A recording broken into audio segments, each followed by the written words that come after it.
The 2025 Dodge Stealth is not a revival of the 1990s sports car, but rather a successor to the Durango in the three-row midsize SUV category.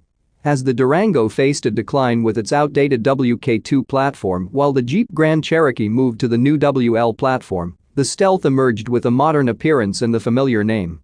This development is significant as SUVs remain the preferred choice for buyers, and Dodge had only one SUV left, the aging Durango, following the discontinuation of the mediocre Journey. With the introduction of the Stealth, Dodge is elevating its SUV lineup, which already includes the new sporty Hornet compact SUV.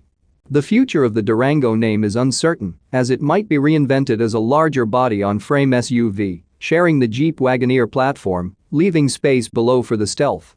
This move demonstrates Dodge's commitment to diversifying its offerings beyond muscle cars, even though the Stealth name evokes memories of the prior Mitsubishi-built coupe.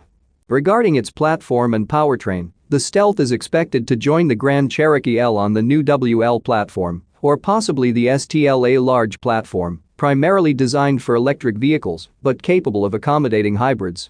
Electrification is likely in either case. The vehicle will feature the new Hurricane 3-liter twin-turbo i6 engine, compensating for the absence of the Hemi V-8 and echoing the original Stealth RT, which had a 3-liter twin-turbo 6-cylinder engine.